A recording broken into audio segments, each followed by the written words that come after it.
Happy All right. Tuesday. How y'all doing? Hey. What's up? All good? It is, man. It's like Virginia Tech. You ever see their intro when they come in? They always use Metallica. I know that wasn't Metallica, but I love college intros, man. When they all come in, they get hype. Love that, dude. Metal intro. Yeah. Yes. Intense. You could have had me fooled. Oh yeah. Yeah. Well, for me, and I know we're off of something. We'll jump right into crypto, but for me, I always like college much better than the pros. It's just more, they got a lot to lose. They can only lose 1 or 2 games, bro. You know what I mean? And that's that. Put it all on the line. That's it, bro. Yep.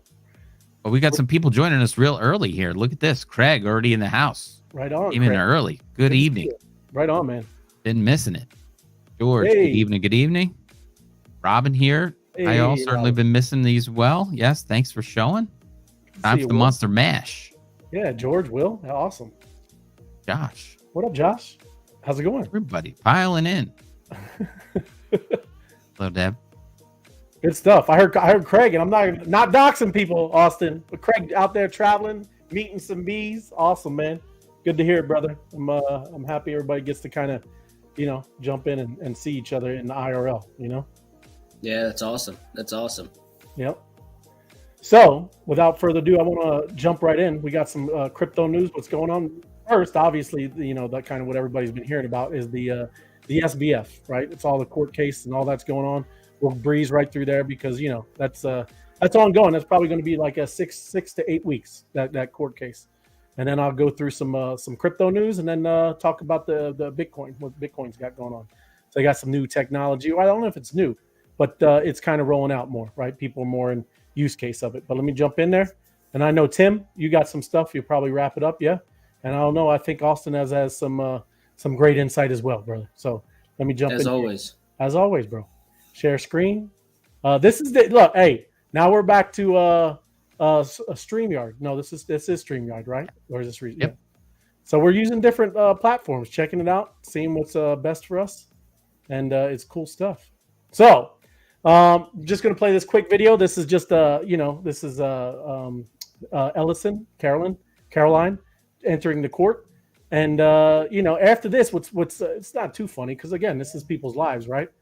Is Sam Bankman-Fried's mom and dad at the end. But isn't it wild how all this stuff, obviously, it's not something that you want to be seen. So everybody's always surrounded, put their heads down, got glasses and hats, bro. What do we know? We don't know. We've never seen images of her, but yeah, I'm sure it's not comfortable stuff. But she's going in, and she lays it down. I'm gonna kind of, like I said, talk about the things she's kind of rolling out in court. But here you go. After this, there's his mom and dad. That's Sam Bankman-Fried's mom and dad, and they're rolling up in the court case too. So that just started right today, and like I said, Caroline Ellison. She said Sam Bankman-Fried told her to take billions from FTX customers. So as it coming out the gate, yeah, bro, no holds bar. When people have the potential to be behind bars for maybe a good portion of the rest of their life, yeah, all that stuff comes out, bro. Whether your boyfriend, girlfriend, or whatever you want to call it. So in a brief hearing at the trial, Caroline Ellison told jurors that old Sam directed her to commit crimes. So wow, bro, kind of crazy, huh? Down here, she said he directed me to commit these crimes. Ellison said in a brief 15-minute appearance before the trial broke for lunch. Alameda took several billions of dollars from FTX customers and used it for investments. That's what she said.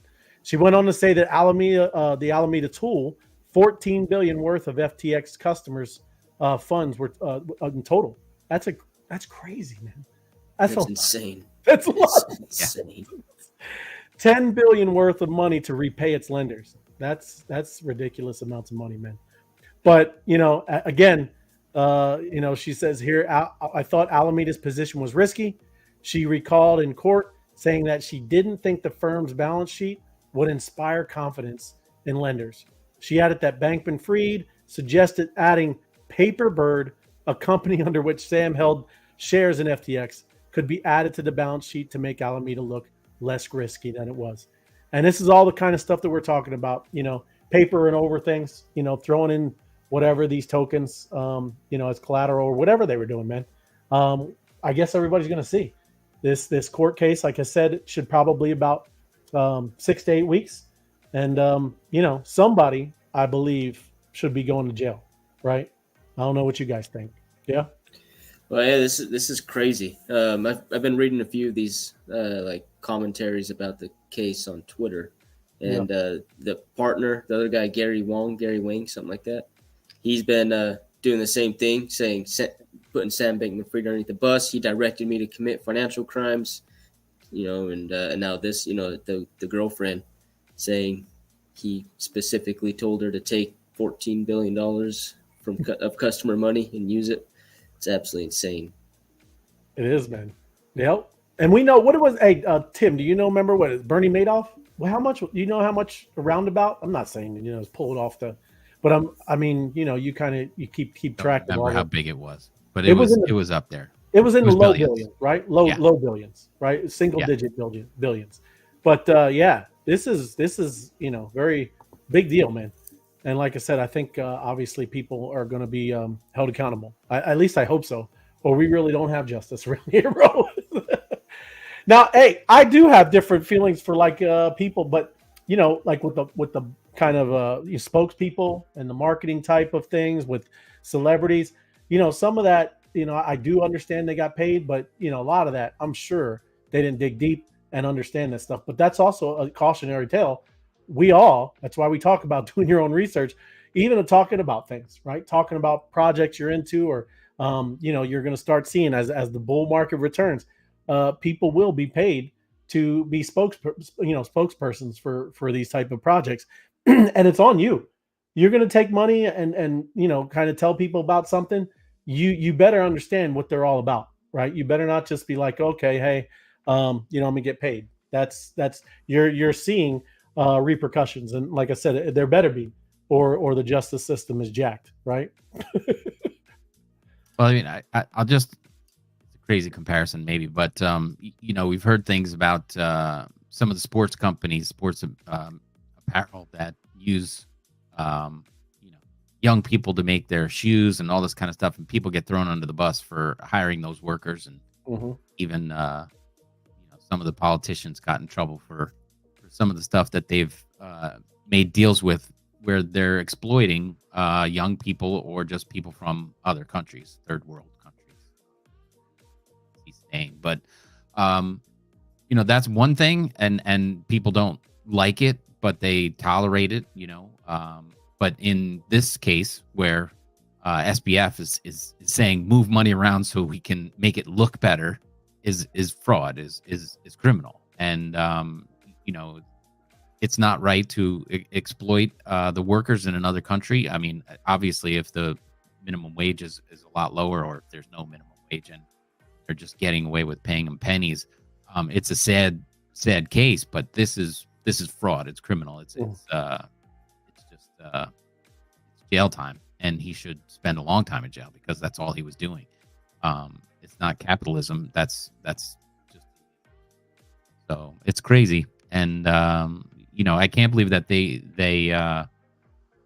his partners, this Caroline and the other guy, didn't come out sooner saying, blow the whistle on them, because they shouldn't be.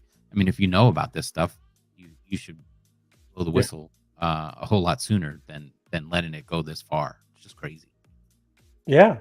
No, I mean, that is, and remember, like, what is it, 2 Super Bowls ago, all the commercials, it's crazy, man. It's just crazy how fast all this just happened. And they were like tops, man. Even to you see with Binance, and he would, how that kind of came out. He's obviously, it was a competitor of his, and he kind of was helping all this along. Not being a part of it. I'm just saying, threw him under the bus. Having people look at what's going on, right? CZ. Amazon. This is another thing we've been talking about, kind of this stuff with gaming.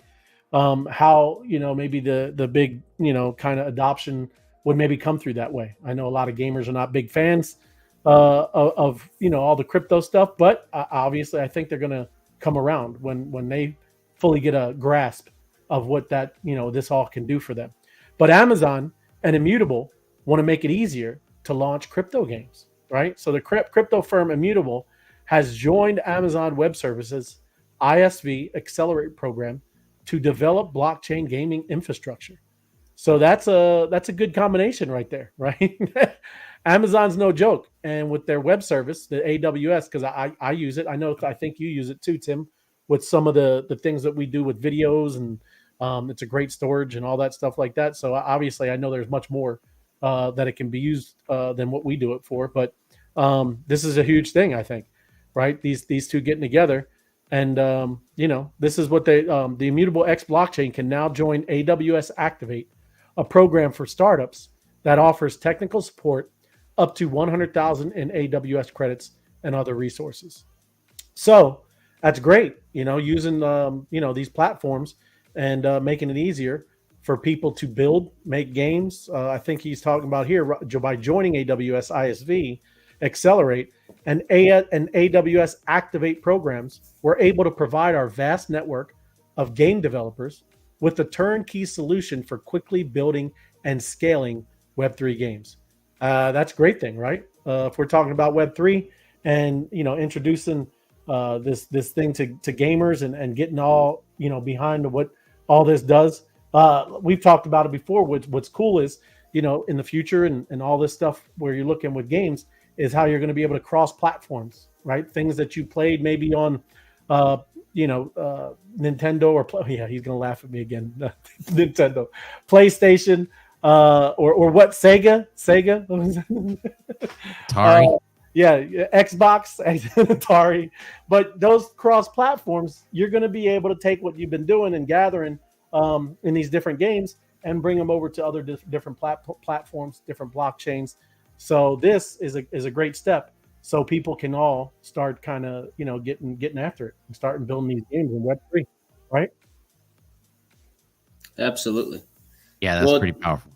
Yeah, it's crazy how dominant AWS became over the last, decade or so, maybe longer. There's at some point where I think I was reading that 60 or 70% of all quote unquote successful startups were all using AWS to run their servers.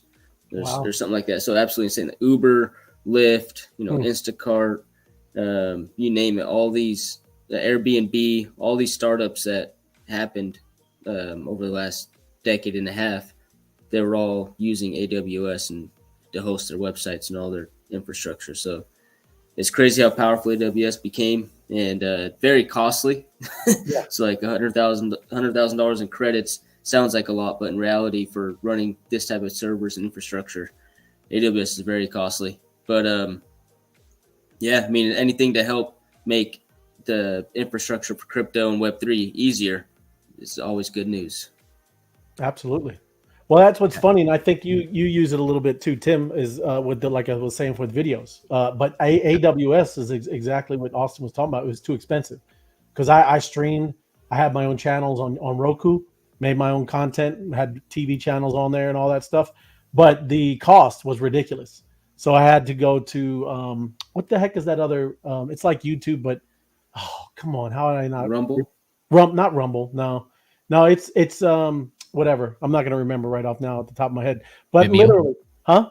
Vimeo. That is it. Thank you. So yeah, I paid like a yearly thing of like $400 or $500. That covered all of my streaming into there because it on AWS ridiculous amounts, like Austin was saying, as it was streaming. Because every time somebody played it, yeah, dude, it was just racking it up. So I had to find something else, and Vimeo was the solution. So yeah, I mean, it's great that we have all these options. Still all very centralized, but as Austin was talking about scaling, this has done a great thing right now. But going up, going towards the future, it hopefully, like I said, a lot of this stuff we can figure out on how to make it not so centralized. Yeah, absolutely. Yeah, the AWS for large organizations that they're talking about, where people are going to be gaming and there's going to be thousands and thousands of people on at the same time, and you need that kind of support and what do they call that? Where it's repetitive, on servers, repetitive across the globe.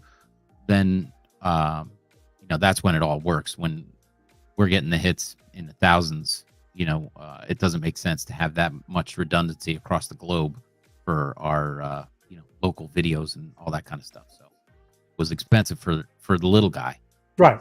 Obviously, giving operations that are going global and seriously global, that kind of power is very valuable. So huge, expensive as it was. That's where the value was really earned. Well, that's wrapping it up here. AWS, for gaming, offers cloud computing platforms, data storage services. In the gaming sector, it offers cloud gaming services, game servers, game security services, game analytics, video game artificial intelligence, and machine learning offerings. So, and it does more than that. But that's when you don't have all of that infrastructure, what an awesome place to be able to kind of go do that. And cool that they found somebody that's going to partner up and do this gaming thing in the crypto and blockchain space. So real quick too, I'm going to go run through the news today, and this is just what went on with crypto today, right? Binance freezes Hamas-linked accounts after Israeli request. So Hamas is a designated terrorist organization by the United Nations. Therefore, any organization, including banks and trading platforms, will need to cooperate on the receipt of freeze requests. This is not something Binance can decide on its own. But, as everybody knows, all the stuff that's going on, there you go, man. They put them up and are freezing all their assets, right? So, I know we all talk about decentralization, centralization. There is actually probably a good thing where, that can be frozen up and locked up, right? So I know we all, because again, that's what I'm all about. But there you go. That's also a great, thing that you need to be able to do as well. Yeah, well, not to get too political on that one, but I'll just add that I think it was, and I didn't bring up the whole story because I go there too much, but RFK Jr. Is going independent. He is a very pro Bitcoin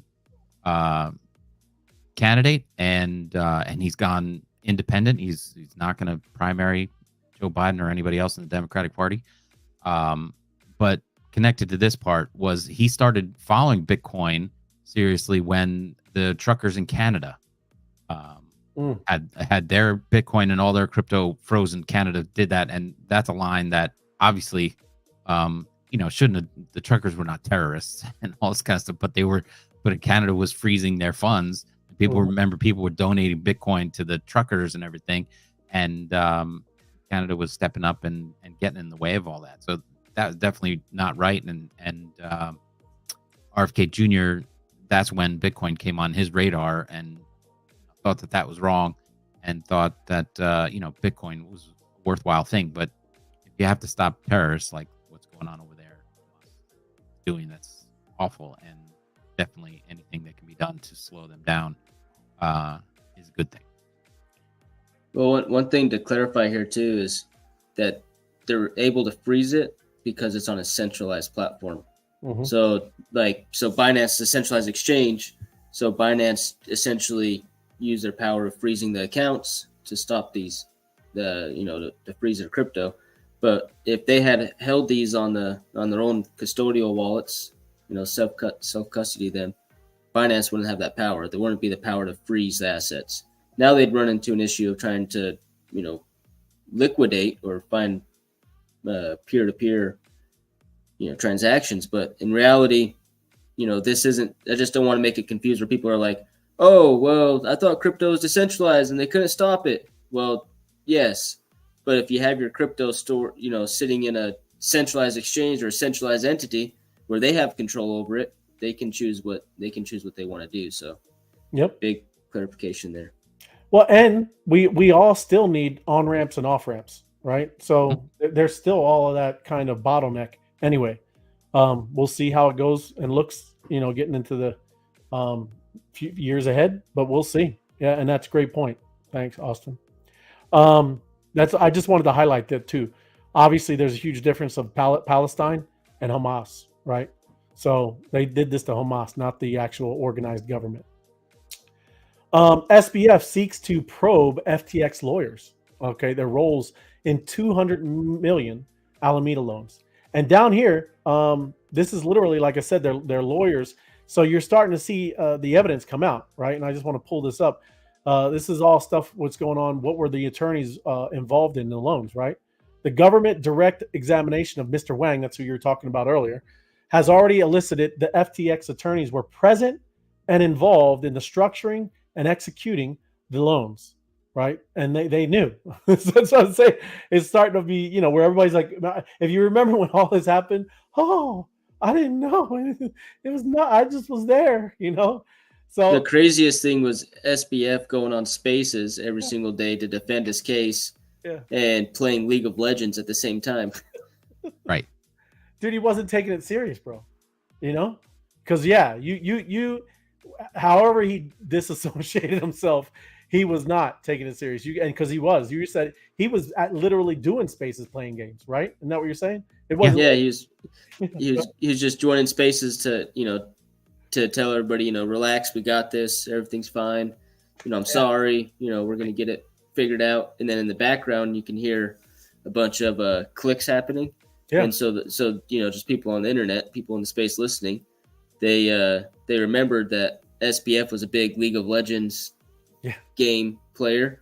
And so they look, and he was actually online playing at the same time as the Spaces. So all of his clicks that he's sitting there doing was him playing video games in the background while trying to defend himself on Twitter Spaces. Yeah. Crazy, man. Crazy world. So they want to know what was the nature of their involvement. What documents did they prepare? What were the terms of the loan and Mr. Wang's obligations under the loan? Whether Mr. Wang had any concerns about the loans at the time he signed them. So obviously there's paper trails, there's emails, there's all kinds of stuff. And again, all of this is going to be laid out, man. And we'll see.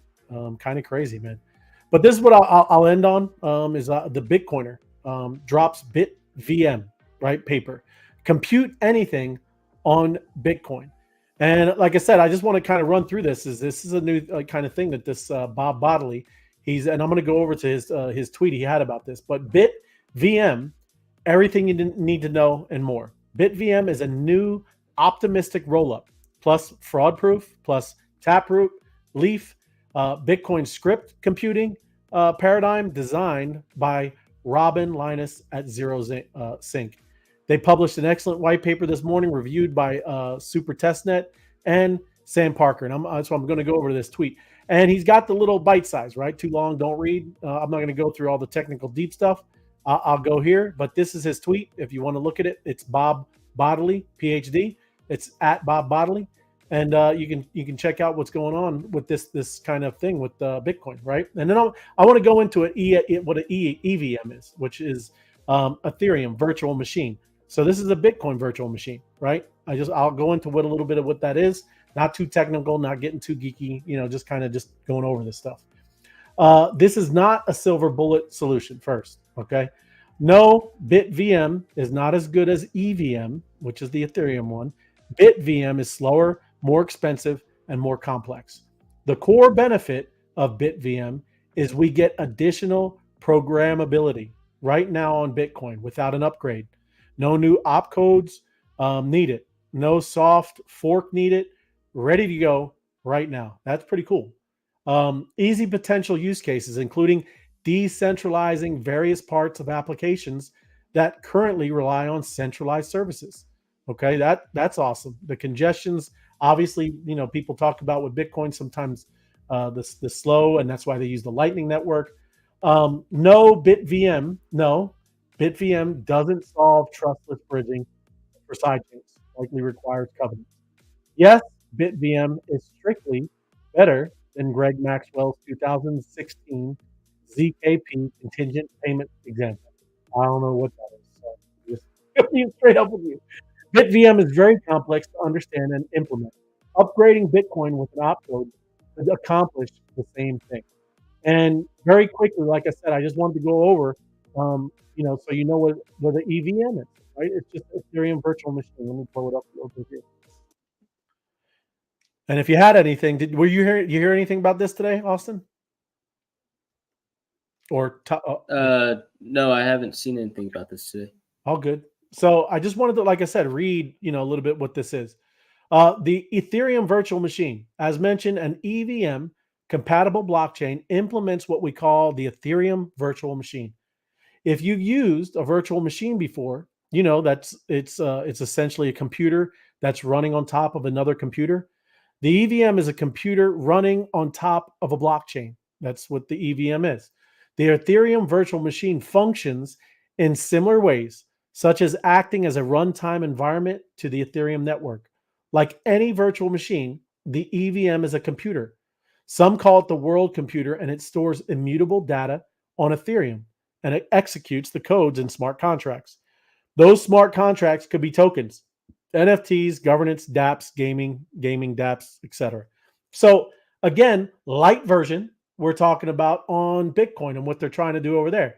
So that's kind of wild, right? So, a lot of people always kind of with Bitcoin store value, looks like they're trying to add, some other things that look, like a little bit like Ethereum. So there you go, right?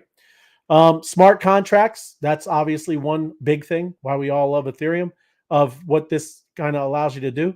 dApps, decentralized applications, layer 2 scaling solutions.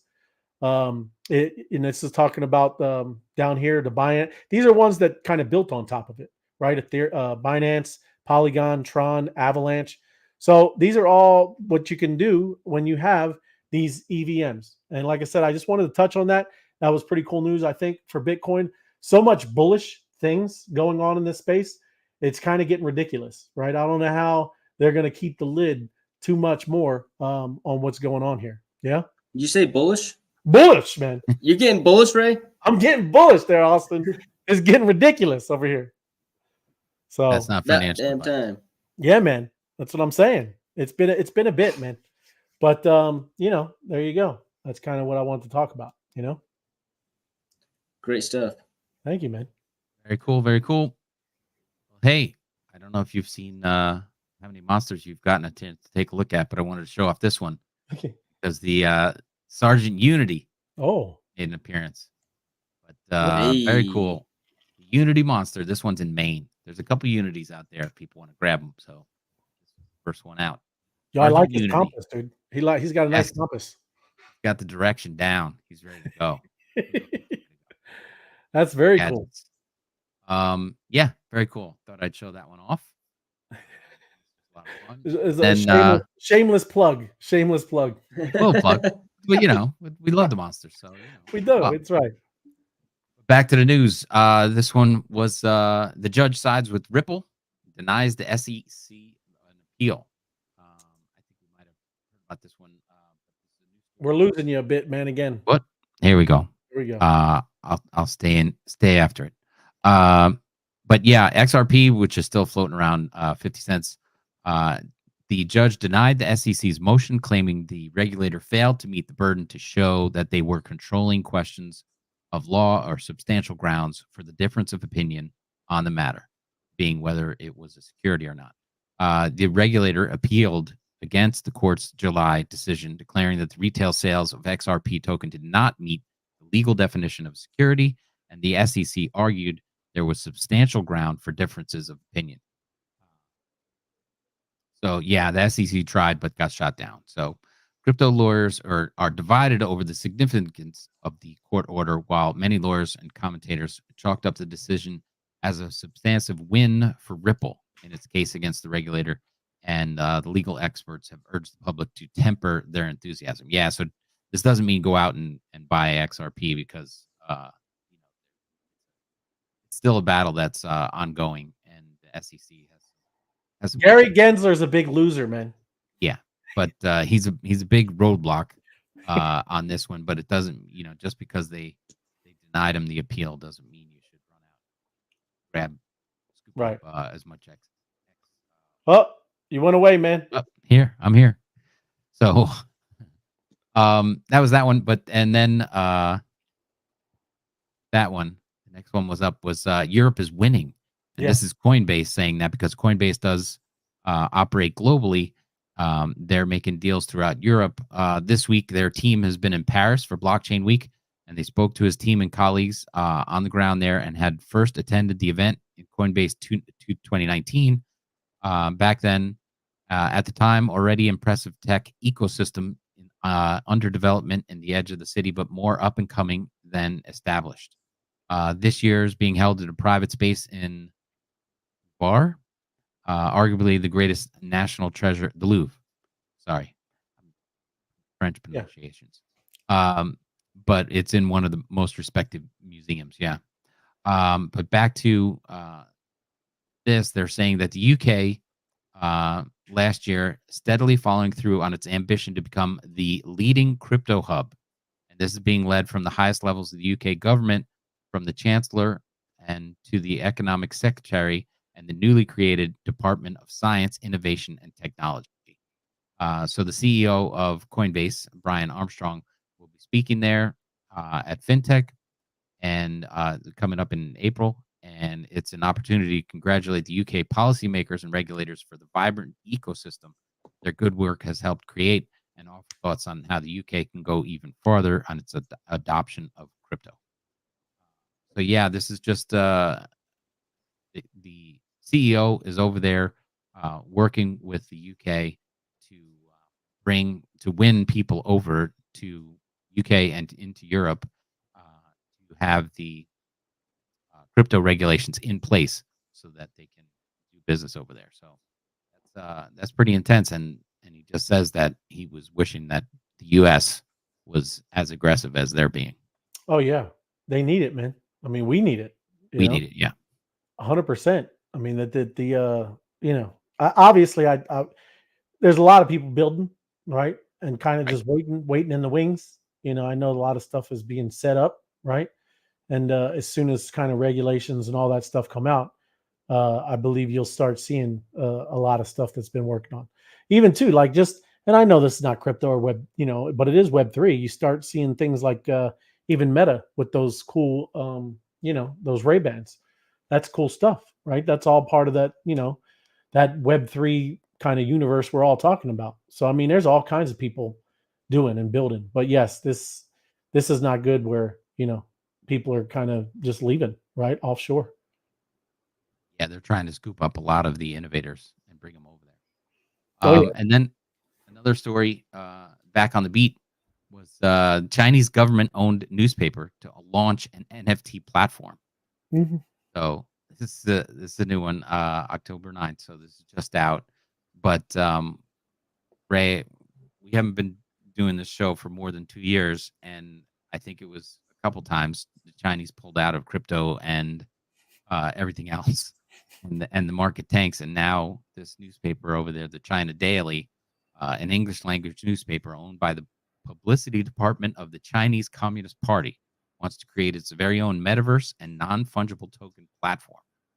So from being all out to going all in just the last year is pretty funny, but also scary to watch because you don't know when they're going to turn around and change their mind. Well, that's because China's old school, man. Look, that's old school.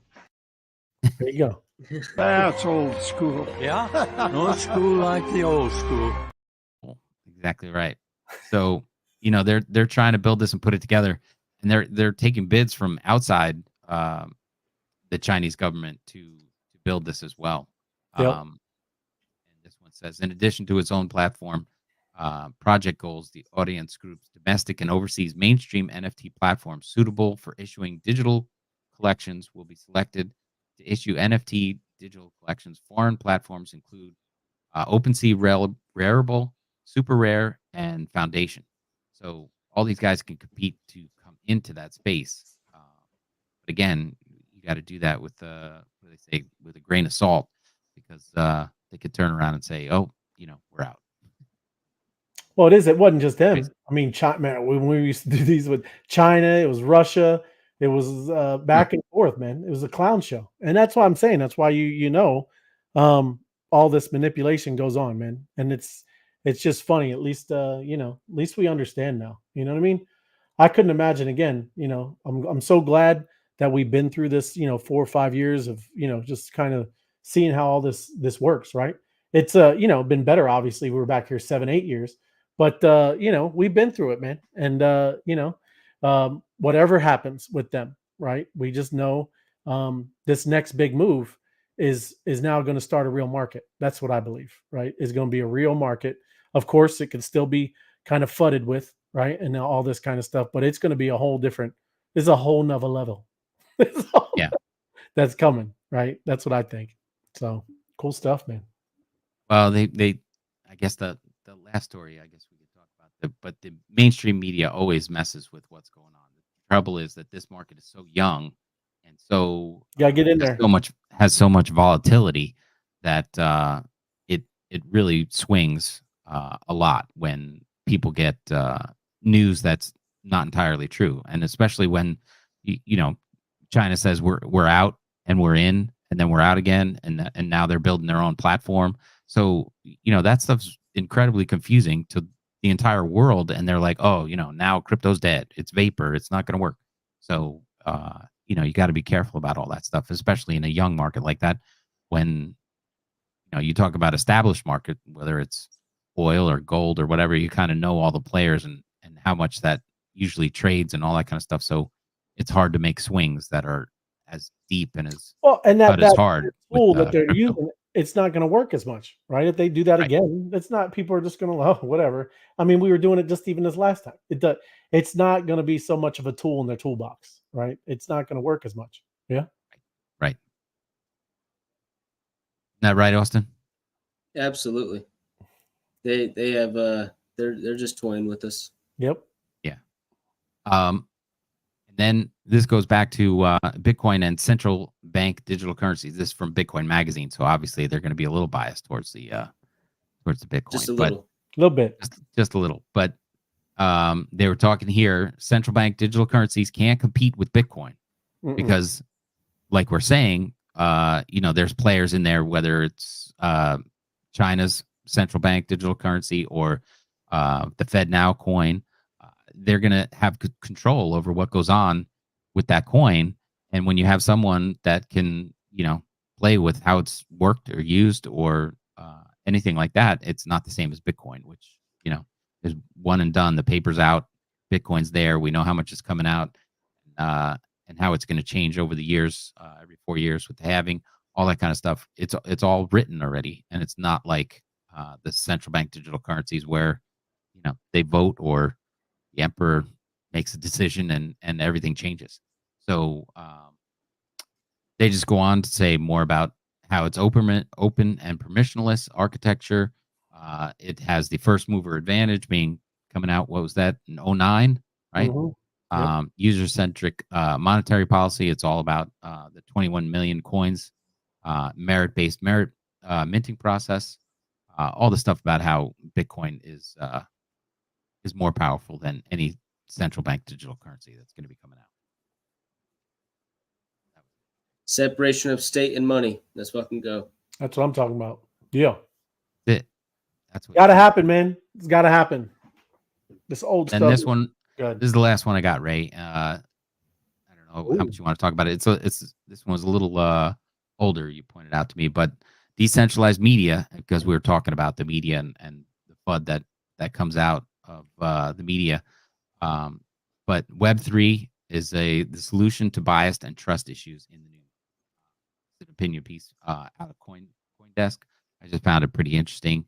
But they were talking about how the New York Times has such a reputation, but they also, have plants on the other side, and they're just breaking big stories. But he wants to see, this reporter here, wants to see the rise of what was it called, DME, which is decentralized media, and the New York, they'll be subscribers and they would write for the New York Times, but this is the problem with that. It's been owned by the same family for 120 years, and they are the ones who pick the stories and where they get the reporters who report on these stories. So there's a trust problem there when you're following a single owner who owns the paper and how they do their reporting. So it's just a big push for the decentralized media. Right? Yes, I agree. I'm all about that. Media blocks. Maybe something called media blocks. That'd be great, man. Yeah.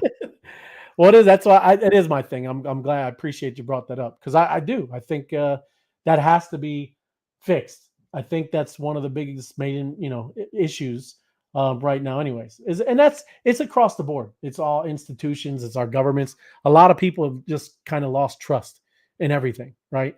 And it's really sad to see because even now, I think one of the last few things that still had a lot of trust was the military, and even now that is dwindling, and that's what sucks, man. Hopefully, something like that. Maybe we could talk about some kind of credit system, right? When you write good things and enough people back you and you can do some things like that. You can get some kind of cool reward. I think we used to talk about a TCR. That's a great system of maybe doing something for media or all kinds of things, just like Angie's List. You see Angie's List and how companies get reviews.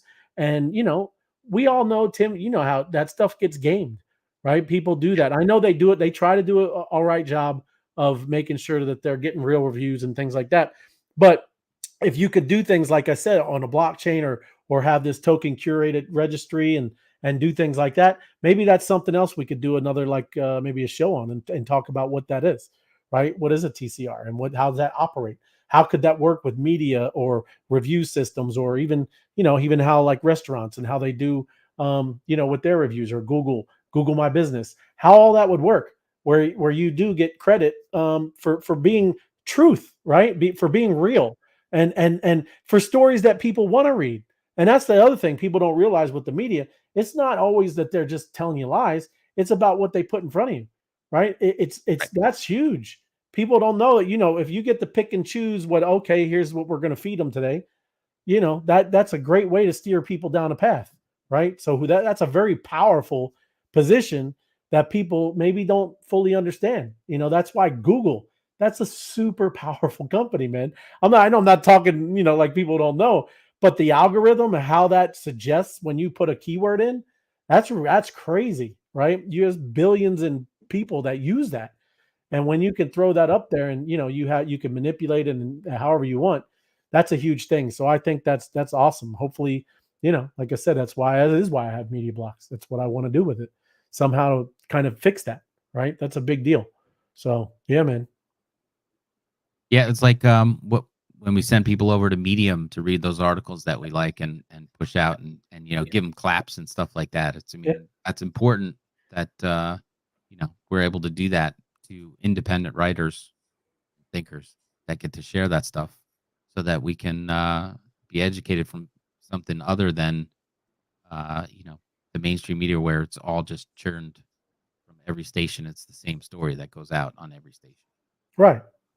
Yeah, but I don't mean to jump in, Austin, if you had something, and I know what the TCR stuff. But imagine too, if you keep putting up, just because it's your buddy, right? You keep putting up this thing and voting for it, right? And it doesn't get as many votes, and people start kind of getting away from that. It kind of takes away from you if you're giving it like you said, claps, and those claps are like a token, and maybe it's some kind of monetary reward or something.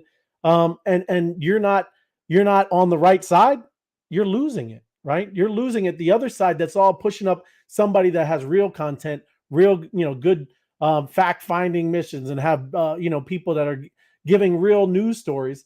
That's the one that's getting the most claps, and yours are just really nothing, and just kind of, you're not going to get it. So what'll happen is that person that was trying to do it for your buddy, right? You're going to go and start really giving the claps to who deserves it, right?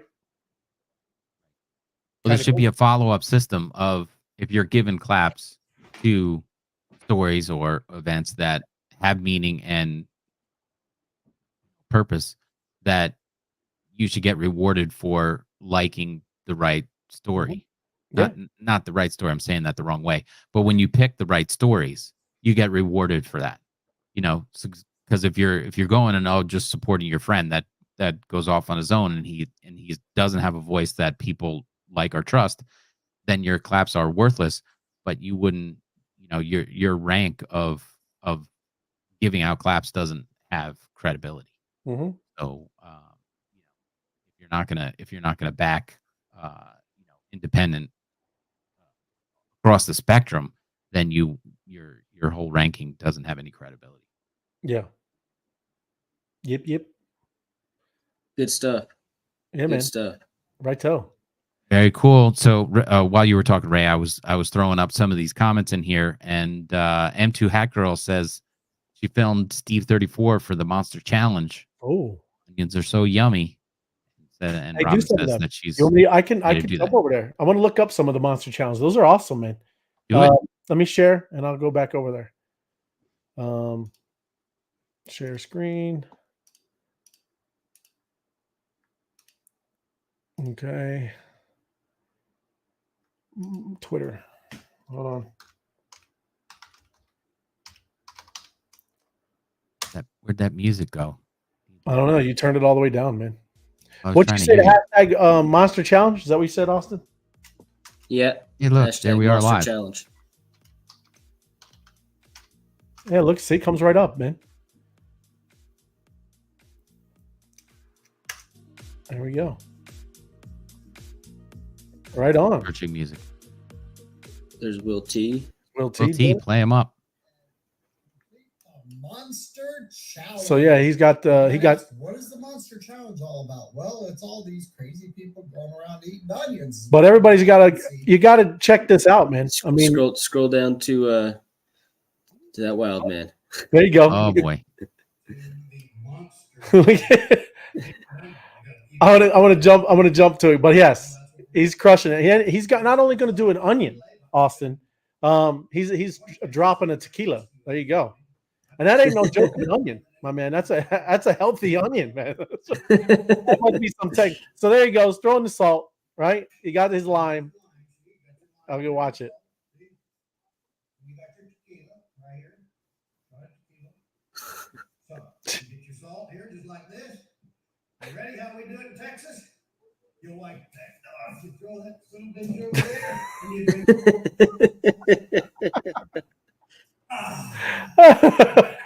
So that's it. So he just ate an onion and then just did a tequila shot. There's me. I was passing it off. There you go. And there, Dev was knocking it out, man. He got C4, knocked out push-ups, did some curls. He did all kinds of stuff, man. He's crushing it. And there's Josh up in a tree. And his dog hamming it up there. It is. My man's up in a tree. Two hands, guy. 2 hands. Right? So yes, hat sack. Listen, she was allergic to onions, right? And she still ate a piece. So she had a whole table of all kinds of stuff. There you go. There's the geezers. That's an awesome scene right there, bro. Oh yeah. No, man, this is amazing, right? It's cool just seeing. I mean, look at all the real people in this community, man. It's cool. There's he did a nice. Go to the end. There he goes. I was not expecting this. This is a roof, isn't it? Oh boy. Inspector Matt, there you go, brother. Jumping off a roof, and that's what I'm talking. Here, Moresha, down in Ibarra. Yes, she's eating onions. It's very cool, man. Great to see. Just going through all this stuff. Hey, another thing too. I wanted to give a cool shout out to Levitated Arts, man. Dude, that's awesome. If you're not following Levitated Arts, at NFT Noob 23, you need to follow him because he just made some cool monster art, bro. That is awesome. That's a legendary monster right there too. That is legendary, bro. He's got the eyes, but it's cool. Look, got the upside down happy face, and got the monster up there, man. That's straight up Levitated Arts original, man. Very cool. So check it out, man, and give him some comment love. Get in there, like it, and comment and share that. That's awesome. Very cool. But that's what it's all about. That's what I love about being in this space, man. We just keep on keeping on. Absolutely. Righto. Anything else you guys got? No? Wrap it up. All good. Play us out, Ray. Play us out. I'm gonna jump in. We'll do the outro with our little astronaut guy, right? There you go. Whoop, whoop, whoop, whoop, whoop. Later. Appreciate you, everybody. Yeah, thank you all. See you next time. Give us a like, little thumbs up, and then if you're not subscribed, get over to YouTube, subscribe, and follow us all on Twitter. We got our handles up here. Thanks. Appreciate y'all. Have a good one.